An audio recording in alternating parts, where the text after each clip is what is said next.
Selamat bertemu kembali. Hari ini adalah pertemuan kedua kita dalam mata pelajaran informatika bersama dengan Ibu Rima.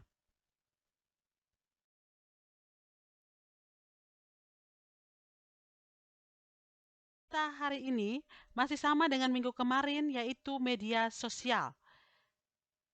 Dengan kompetensi dasarnya, mengenal media sosial menjadi kebutuhan yang tidak bisa dihindari.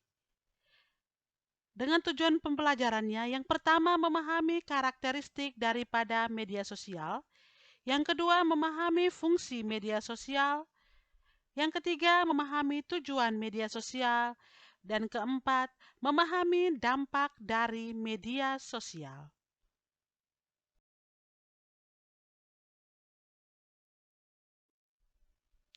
Yang pertama adalah partisipasi.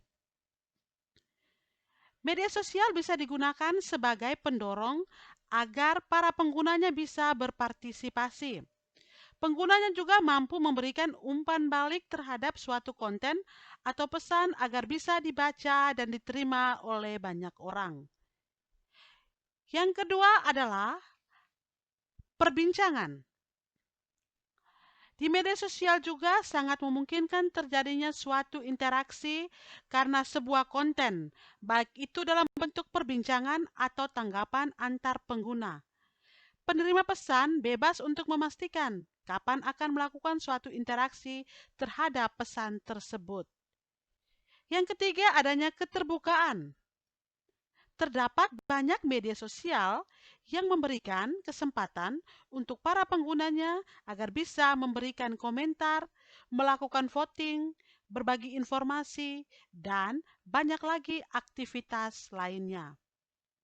Dan yang keempat adalah keterhubungan. Para pengguna bisa berhubungan dengan pengguna lainnya hanya dengan fasilitas tautan atau link dan sumber informasi lainnya.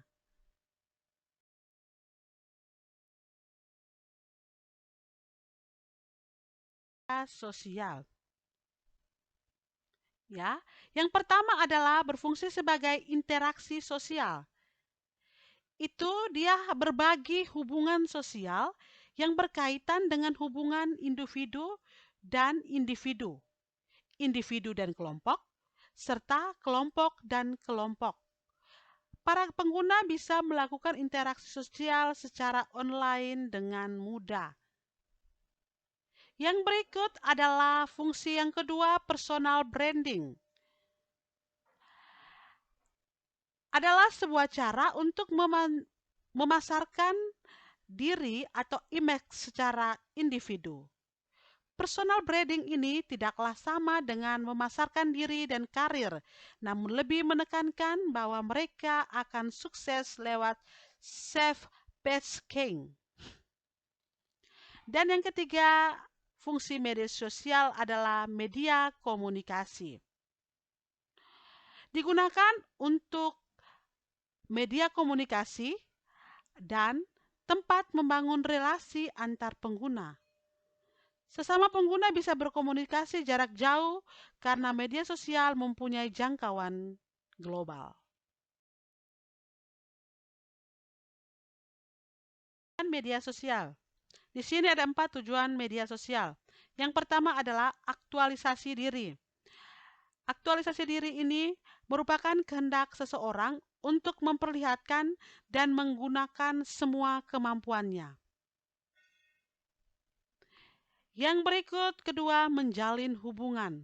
Ya, sangat memungkinkan untuk menjalin hubungan antar individu. Sudah ada beberapa pengguna yang mendapatkan pasangan hidup ataupun teman, rekan bisnis, dan sahabat di sini. Yang ketiga adalah media pemasaran.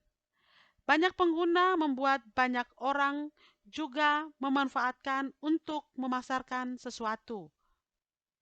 Banyak sekali orang-orang membuka online shop dan tidak sedikit juga yang sukses memasarkan produk mereka. Dan yang terakhir adalah komunitas.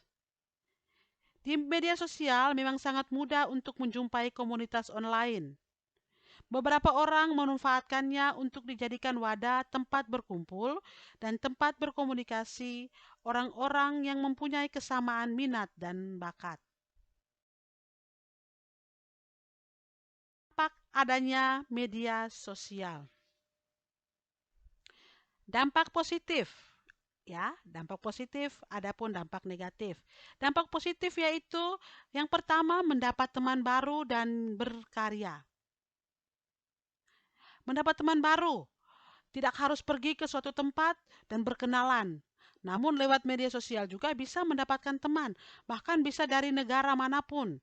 Jika kita berteman dengan bule, bukanlah hal yang sulit lagi sekarang. Yang berikut, yang kedua itu berkarya. Di media sosial sangatlah mudah untuk mengunggah dan mengungkapkan suatu termasuk karya. Anda tidak hanya bisa menunjukkan hasil karyanya, namun juga bisa mendapatkan banyak referensi. Dampak negatifnya ada, selain daripada dampak positif. Yang pertama itu spam. Ya, yang pertama spam. Spam adalah kegiatan mengirimkan pesan ke orang lain dengan terus-menerus dan jumlahnya tidak bisa dikehendaki oleh penerima. Biasanya sih spamer atau orang yang melakukan spam ini mengirimkan pesan untuk memasarkan produk atau jasa mereka agar si penerima tertarik. Yang kedua adalah bullying. Jika tidak berhati-hati dalam menggunakan media sosial daring ini, kemungkinan besar kita bisa saja terjadi atau mengalami bullying, baik itu anak-anak maupun orang dewasa. Bullying ini adalah suatu kekerasan yang terjadi di internet, seperti mengejek, mengintimidasi, dan mempermalukan serta menghina orang lain. Dan yang ketiga itu berita palsu, ya. Di media daring ini pengguna sangatlah bebas untuk menyampaikan dan mendapatkan informasi apapun. Namun informasi-informasi tersebut tidak semuanya benar. Banyak ada berita palsu atau hoax yang disebarkan oleh orang-orang yang tidak bertanggung jawab. Ya.